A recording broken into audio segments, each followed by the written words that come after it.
মিরন, বরিশালে ডেঙ্গু পরিস্থিতি নিয়ে আপনার কাছে কি তথ্য আছে? মনিরা, আপনি যেমনটা বলছিলেন যে এবছর ডেঙ্গুর প্রকোপ কমছেই না। আসলে বরিশাল শেরেবাংলা মেডিকেল কলেজ হাসপাতালের চিত্র যদি বলি, একই অবস্থা। বরিশাল শেরেবাংলা মেডিকেল কলেজ হাসপাতালে আজকে কিন্তু 88 জন ডেঙ্গু আক্রান্ত রোগী চিকিৎসা নিচ্ছে। এবং আমি যদি বরিশাল বিভাগের যদি পরিসংখ্যান দেই, তাহলে চিত্রটি কিন্তু আরও ভয়াবহ। অর্থাৎ বরিশাল বিভাগের সবচেয়ে গুরুত্বপূর্ণ যে জেলা সেটা হচ্ছে বরগুনাতে আছে 134 জন রোগী কিন্তু চিকিৎসা নিচ্ছেন। আর এই পর্যন্ত বরিশাল বিভাগে 38 জন রোগী, অর্থাৎ ডেঙ্গু চিকিৎসা নিতে গিয়ে 38 জন রোগী কিন্তু মারা গেছেন। তার মধ্যে বরিশাল শেরেবাংলা মেডিকেল কলেজ হাসপাতালে মারা গেছে 22 জন, এবং বরগুনা জেলায় মারা গেছে 14 জন এবং 2 জন পটুয়াখালীতে।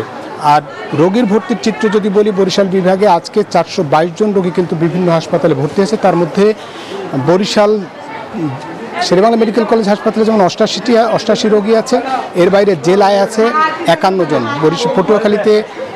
পটুয়াখালী জেলায় আছে 60 জন এবং পটুয়াখালী মেডিকেল কলেজ হাসপাতালে আছে 21 জন। এছাড়া ভোলা, ঝালকাঠি এবং পিরোজপুর, এই 3 জেলায় অপেক্ষাকৃত কম।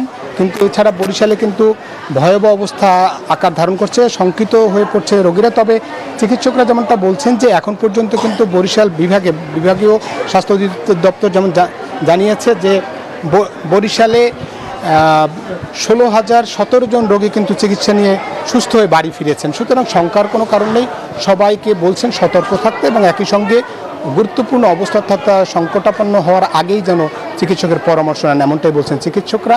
এই ছিল বরিশাল থেকে আমার কাছে ডেঙ্গু নিয়ে সবশেষ তথ্য। ফিরছি স্টুডিওতে। বান্ডেল থাকলে প্রতি সেনমানিতে টাকা বাঁচবে। বিকাশ সেনমানি বান্ডেল কিনে জিতুন প্রতি লেনদেনে।